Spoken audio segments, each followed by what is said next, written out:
আসসালামু আলাইকুম ভিউয়ার্স, তোমরা সবাই কেমন আছো? এর আগের চ্যাপ্টারে আমরা যা দেখছিলাম, সেনজি তার বড় ডিসেবল ডনকে কাল্টিভেশন একটা ফিল্ড খাওয়িয়ে তাকে ওখান থেকে তার বাকি ২ টা ডিসেবলকে নিয়ে চলে আসে। নতুন চ্যাপ্টারে আমরা শুরুতে দেখতে পারি সেনজি ইওয়াইপিক এর সবচেয়ে উঁচু স্তরে আছে। সে উঁচু স্তরে তার একটা রুমে সুন্দর মেডিটেশন অথবা কাল্টিভেশন করতাছে। এবং আমাদের সেনসির ব্যাপারে বলা হয় তার কাছে ডুয়াল স্পিরিচুয়াল উড যেমন উড এবং ওয়াটার মানে কি কাঠ এবং পানির ট্যালেন্ট আছে। এছাড়াও তার কাছে আরো ট্যালেন্ট আছে যেমন ইলিউশন ক্রিয়েট করা, অদৃশ্য অথবা ইলিউশন যেটা, ট্র্যাপিং করা, তারপর টেলিকিনেসিস এবং হিলিং। এছাড়াও তার সবথেকে যে পাওয়ারফুল মুভ তার নাম হইছে ওভারল্যাপিং মাউন্টেন। এবং আমাদেরকে এটাও জানানো হয় দুনিয়ার ভিতরে টোটাল ৩ রকমের শক্তি: স্পিরিট শক্তি, প্রফাউন্ড শক্তি এবং ইমর্টাল শক্তি। এর ভিতরে স্পিরিট শক্তি যেটা, সেটা সবথেকে নিচের স্তরে। এবং আমাদের সায়েন্সই বলে স্পিরিচুয়াল আর্ট ট্যালেন্ট যাদের কাছে আছে তারা যদি পারফেকশন ভাবে যদি কাল্টিভেট করে, তাও তাদের একটা লিমিট থাকবে, তারা অত বেশি শক্তিশালী হতে পারবে না। সায়েন্সই বলে আমি এখন গোল্ডেন কোরে আছি এবং খুবই কাছাকাছি আছি, মানে আমি গোল্ডেন কোর থেকে নানসেল সোল রেমে যাব। এবং আমি ভাবছি ফিউচারের জন্য আগেই সবকিছু প্রিপেয়ার করে, মানে আগে রেডি করে রাখি। আমার কাহিনীর হিসেবে কোন জিও রিজন এখানে অলরেডি নানসেল সোল লেভেল যারা, তারা অলরেডি অনেক পাওয়ারফুল। তো সেই হিসাবে আমিও ওইটার কাছাকাছি আছি এবং খুব শীঘ্রই নানসেল সোলে চলে যাব, যার কারণে আমাকেও হারানো অনেক মুশকিল। এটা হতেই পারে কারণ আমি একটা ফাইনাল বস, ওই হিসাবে একটা বস অনেক শক্তিশালী থাকতেই পারে। তো সেটার ভাবে আমাদের সেনশি নিজের শক্তি ট্রাই করতে যায়। সে তার হাতে ওয়াটার অ্যাবিলিটি আনে এবং সেটারে একটা চেয়ারের দিকে থ্রো করে এবং সেই চেয়ারে একেবারে টুকরা টুকরো করে দেয়। তার অ্যাটাক অনেক পাওয়ারফুল। তার এই ক্ষমতা থেকে সে তো অনেক খুশি হয়ে যায়। তারপর মনে, মনে চিন্তা করে, আমার যেহেতু একটা ভালো মাস্টার হতে হবে, তো ওই হিসাবে আমার কাল্টিভেশনটা অনেক ভালো ইমপ্রুভ করতে হবে। এরপর দেখি সে আস্তে, আস্তে বের হয়ে যায়। বের হওয়ার পর মাউন্টেনের একটা কোণায় এসে খাড়িয়ে বলে, "যেহেতু আমি এই কাহিনীর ভিলেন, সেই হিসাবে আমি চাইলে অনেক শক্তিশালী হতে পারি। কারণ গোল্ডেন কোর এটা আমার লিমিট না। আমার আরো অনেক উপরে যাওয়ার ইচ্ছা আছে।" এবং আমরা তাকে দেখি সে আস্তে, আস্তে লেভেল আপ করা শুরু করে দেয়। পরে আমাদের সেনশিকে দেখানো হয় সে গোল্ডেন কোর থেকে খুবই ইজি নাসেল সোল রেলওয়ে চলে যায়। এবং শুধু এখানে নয়, বরং সে একটার পর একটা লেভেল আপ করতেই থাকে আর উপরে উঠতেই থাকে, শক্তিশালী হতে থাকে। এরকম হইতে, হইতে সে এক পর্যায়ে এসে থামে। তারপর সে বলে যে, "এখন আমি যেই লেভেলে আছি, এই স্টেজের ভিতরে আমার কেউ হারাতে পারবে না। এবং নার্সেল সল এর পরের লেভেলেরও যদি এনিমি আসে, তারাও আমি ইজিলি ডিফিট করে দিব।" এবং আমাদের এমসি খুশি হয়ে বলে, "হেভেন আমার সঙ্গে আছে।" এবং আমি কোনো জিনিস কেয়ার করি না যে ভবিষ্যতে কি হবে। কারণ আমি এখন গড লেভেল স্টেজে আছি। যেহেতু শক্তিশালী আছি, কিন্তু তাও আমি কাহিনী চলার মতো আমার রেম গোল্ডেন কোরের ভিত্তি রাখি আর বাকি পাওয়ারটারে হাইড করে রাখবো। মানে আমি আমার ক্ষমতারে লুকায় রাখবো আর যে গোল্ডেন কোর স্টেজ, সেই স্টেজে রাখি। যাতে কারো এত সন্দেহ না হয়। সেনসি বলে তার লেখা কাহিনী যে মেইন হিরো, তার কাছে যত চিট কোড থাকুক না কেন শক্তিশালী হওয়ার, এখন আমি এত শক্তিশালী হয়ে গেছি যে আমি তার থেকেও বেশি শক্তিশালী। সে যতই চিট কোড ইউজ করে শক্তিশালী হোক, আমার থেকে সে উপরে কখনো যেতে পারবে না। এটা তো অনেক ভালো। যেহেতু আমি অনেক শক্তিশালী, তাহলে আমি যে কাহিনীর হিরো, তাকেও আমার স্টুডেন্ট বানিয়ে ফেলবো। তাকে আমি শক্তিশালী বানাবো।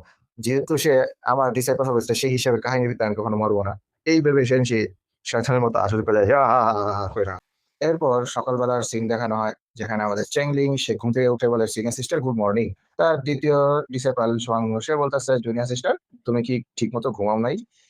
চ্যাংলিং বলতেছে যে, "কালকে রাত্রে মাস্টার এত ভয়ানকভাবে হাউসটা ছিল যার কারণে আমি ডরে ঠিক মতো ঘুমাইতেও পারি নাই।" শিবানী বলে, "তাড়াতাড়ি হাত মুখ ধুয়ে রেডি হোক, কারণ মাস্টার আমাদেরকে মাউন্টেন পিকে রেখেছে, খুবই আর্জেন্ট।" পরে তারা রেডি-মেডি হয়ে দৌড়ানি শুরু করে, যেহেতু তারা নরমাল মানুষ, তার কাছে কোনো কাল্টিভেশন গ্রুপ নাই।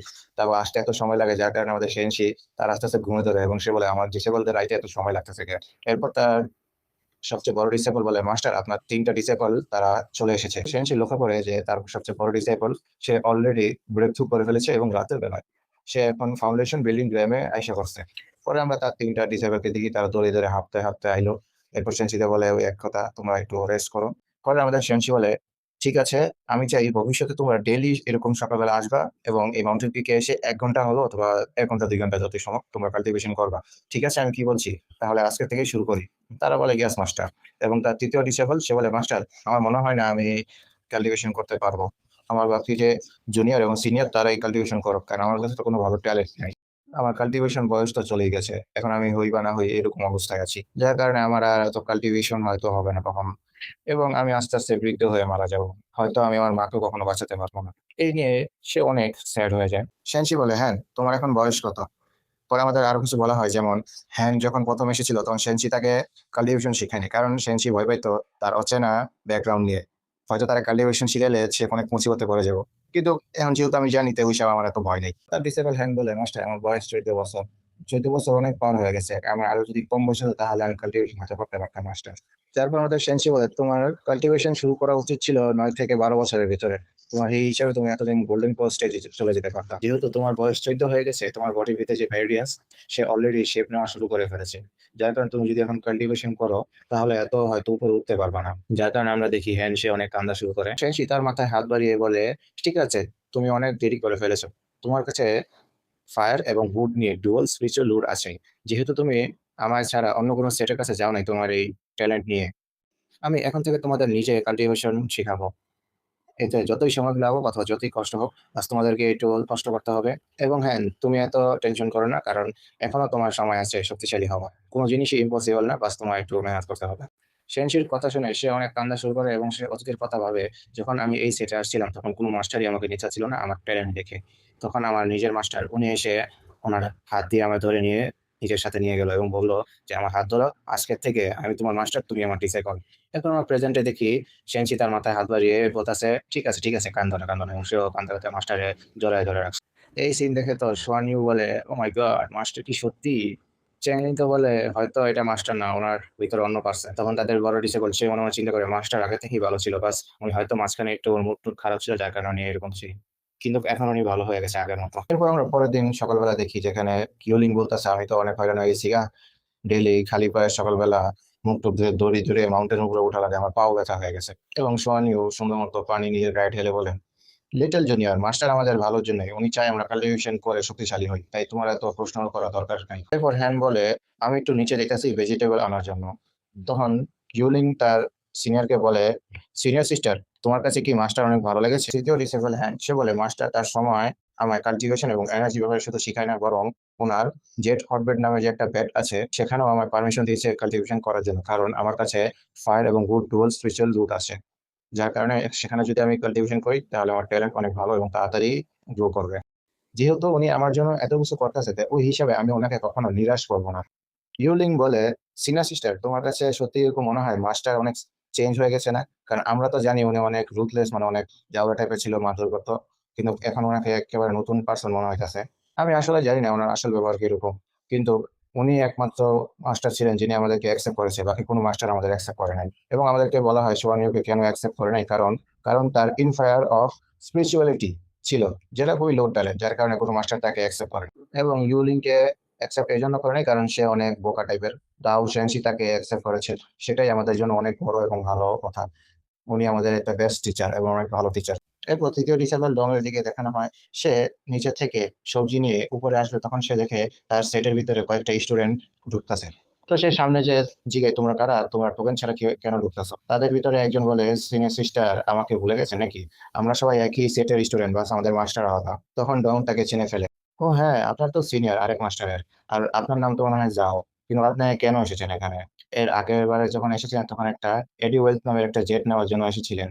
তো আপনারা হঠাৎ করে আসলেন, আপনার কি আবার এডি ওয়েলথ জেট লাগবে নাকি? কিন্তু এটা বলে দেই, সেটা আর নেই। তখন সিনিয়ররা বলে, না জুনিয়র, আমরা সেটা নিতে আসি নাই, আমরা বাস খোঁজার জন্য এসেছি আমাদের যে মাস্টার, ওনার টোটাল 7টা খুবই স্পেশাল ক্রেন ছিল, যেটা উনি পাইতেছেন না এই কয়দিন ধরে। তাই আমাদের মাস্টার আমাদেরকে পাঠিয়েছে যে অন্যান্য মাউন্টেন পিকে যা জিজ্ঞেস করতে, যে আমাদের ক্রেন ওখানে আছে কিনা। সে অবাক হয়ে বলে, মেডিসিন ক্রেন? হয়তো তার নামটা একটু চেঞ্জ থাকতে পারে, কারণ আগে বলছিলাম ডং, কারণ ডং তার পরের নিক টাইম শিয়ান করে ডাকে, কিরকম নাম। যাক, সেটা চাইলাম না, মূল কাহিনীতে আসি। তার সিনিয়ররা বলে, হ্যাঁ মেডিসিন ক্রেন, তাদের পাখনা এবং রক্ত দিয়ে অনেক রকমের দামি দামি মেডিসিন বানানো হয়। এবং আমাদের যে মাউন্টেন অথবা পিক, সেটার নামে হচ্ছে হোয়াইট ক্রেন ভ্যালি।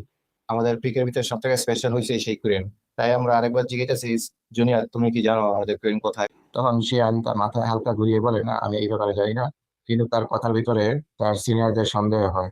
পরে শিয়ান মনে মনে চিন্তা করে, যে ট্রেনগুলোর কথা বলতেছে সেই ট্রেনের ভিতরে একটাকে আমার মাস্টার রোস্ট করে আমরা সেদিন ডিনারে খেয়ে ফেলেছি। এরপর ঠান্ডা মাথায় শিয়ান বলে, যেহেতু আপনার কাছে টোকেন নাই, তাই আমি চাই আপনার টোকেন নিয়ে আসেন, কারণ আপনারা তো জানেন আমার মাস্টার কিরকম বাজে আর কত খারাপ। যদি উনি জানতে পারে যে আপনারা টোকেন ছাড়া ভিতরে এসেছেন, তাহলে উনি আমাদের উপরে দোষ দিবে। মনে মনে চিন্তা করে, মাথা ঠান্ডা কর, একটু ঠান্ডা নিঃশ্বাস কর, সবকিছু ঠিক আছে, সবকিছু ঠিক হয়ে যাবে। তার সিনিয়ররা মানতে চায় না। তার সিনিয়র বলে, জুনিয়র সিস্টার, আমরা এখানে অন্য কিছু নিতে অথবা কোনো কাজের জন্য আসি, আমরা বাস একটু চেক করার জন্য এসেছি।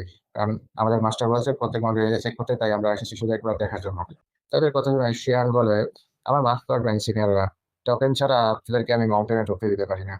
এরপর তার সিনিয়ররা তাদের আসল রূপে আসে বলে, এতক্ষণ ধরে তোর সম্মান দিয়ে ডাকতেছিলাম জুনিয়র কইরা, কিন্তু তোর কথা ওই জন্য মাথা খারাপ হয়ে গেছে। তখন মাস্টার এমনি তোর জীবনে কিছু শিখাই নাই, আর তোর এত দামও দেয় না, তোর এত সাহস কেমনে আমার সামনে এভাবে কথা বলার। এরপর আমরা দেখি তার সিনিয়ররা ওকে হামলা করে।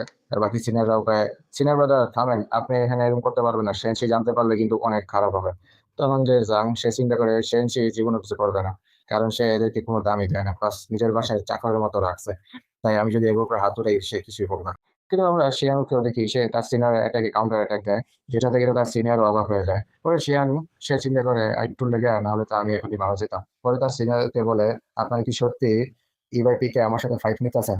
তখন তার সিনিয়র জাং সে মনে মনে চিন্তা করে, এটা কি হচ্ছে, আমি কিউআই রিফাইনিং এর লেভেল 3 তে আছি, আমার এই লেভেলে তো আমি তারা অনেক ইজি হারানোর কথা, কিন্তু তার সাথে ফাইট করার ভিতরে মনে হচ্ছে যে সে কাল্টিভেশন শিখছে। কিন্তু এটা কিভাবে হতে পারে, কারণ তাদের মাস্টার তো অনেক যাওয়ার আর কখনো তাদেরকে কাল্টিভেশন শিখায় নাই। তখন তার সিনিয়র জাং শিয়ানিওর উপর আবার হামলা করে বলে, তোমাদের মাস্টার কখনো তোমাদেরকে কাল্টিভেশন শেখাতেই পারে না, হয়তো তুমি লুকিয়ে লুকিয়ে কাল্টিভেশন শিখেছো।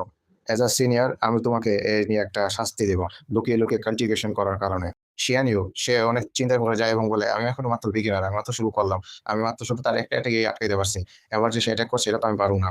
তাহলে কি আমি এখনই মারা যাবো? মাস্টার তো আমার উপর অনেক আশা আছে, আমি যদি মারা যাই তাহলে তো ওনার সব আশা ভেঙে যাবে। তখন পিছনে তার মাস্টার আমাদের শিয়ানশির আওয়াজ আছে, সে বলে, তোমার এত বড় সাহস, তুমি আমার মাউন্টেন পিকে এসে আমার ডিসেবলকে শিক্ষা দেওয়ার কথা বলতেছো? একটা অ্যাটাকে উড়ায় দেয় এবং তার বাকি জুনিয়র সিনিয়রদেরকে উড়িয়ে দেয়। পরে শিয়ানশি শিয়ানিকে বলে, তুমি অনেক ভালো কাজ করেছো। শিয়ানিও বলে, ধন্যবাদ মাস্টার। পরে আমাদের শিয়ানশি অন দ্য মাউন্টেন পিক ডিসেবলদের দিকে তাকিয়ে বলে, হ্যাঁ এখন তোমাদের কি করবো বলো। তারা মাথা নত করে বলে, আমাদের মাফ করে দেন, আমাদের মাফ করে দেন, আমরা আর কখনো এরকম করবো না। সেনসি বলে, তোমরা এসে সিনিয়র, তোমরা কিভাবে তোমাদের জুনিয়র রূপে এরকম ভাবে মারতে পারো? সে মাত্র কাল্টিভেশন শুরু করেছে, এবারের মতো হয়তো তোমাদের মাফ করে দিলাম, কিন্তু নেক্সট টাইম তোমাদেরকে আমি ছাড়বো না।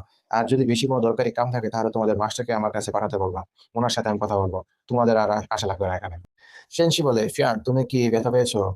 না মাস্টার, আমি এত ব্যথা পাইনি। তাহলে তারা এখানে এসেছে কেন? মাস্টার আপনি জানেন না, তারা এসেছিল সেই ক্রেনের জন্য। আপনি এমন অ্যাক্টিং করছেন যে আপনার কিছু জানেনই না। তারপর আমাদের পরের সিন দেখানো হয় যেখানে সেই ক্রেনদের দেখানো হয়। সে সেই ক্রেনগুলিকে তার একটা মাউন্টেনের ভিতরে রাখছে এবং তাদেরকে ডিম পাড়ায় না বানায় রাখছে। ডিম পারবো আর গেড়ি বেচবো। পরে আমরা সেনসিকে দেখতে পারি সে তাদের পাশে বয়ে রয়েছে আর বলতেছে, ওরা এখনো করতেছে না কিনলে যা, করা তাড়াতাড়ি ডিম পাড়, তাহলে আমি বেচা টিয়া কামাইতে পারি এবং কয়েকটা ডিমের ভিতরে বাচ্চা করে এটিও বড় করে রাখতে পারি। পরে সেনসি চিন্তা করে, টোটাল 5টা ছিল, 5টার ভিতরে 3টা ছেলে ছিল আর 2টা মেয়ে ছিল, তো সেখানের ভিতরে আমি একটা সিঙ্গেল ছিল ছেলে, ওটার ভাইজা খেয়াল হয়েছি, অনেক সেই সাথ ছিল। এরপর সেনসি বলে, ইউলি তোমার ফাউন্ডেশন বিল্ডিং র্যাম এটা গোছানো আছে না?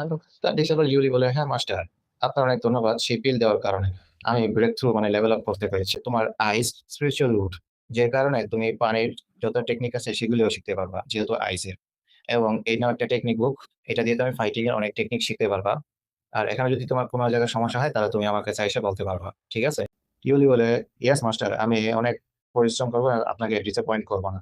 পরে সে একটু ঠান্ডা মাথায় বলে, মাস্টার মাস্টার, আমরা তো অনেকক্ষণ ধরে কথা বলতেছি না, আপনি কি আমায় শাস্তি দিতে পারেন এই লম্বা কথা বলার জন্য, যাতে আমি আর কখনো লম্বা কথা না বলি? আই, এটা আবার কেমন কথা ভাই, লম্বা কথা কওয়ার কারণেও শাস্তি দেওয়া লাগে? আপনারা কেউ শুনছেন এই কথা? যদি শুনে থাকেন আমার কমেন্টে জানাইয়েন। এই নিয়ে এই চ্যাপ্টার শেষ। ইনশাল্লাহ খুব তাড়াতাড়ি পরের চ্যাপ্টারও নিয়ে আসবো। তাই বিদায় নিলাম, আল্লাহ হাফেজ।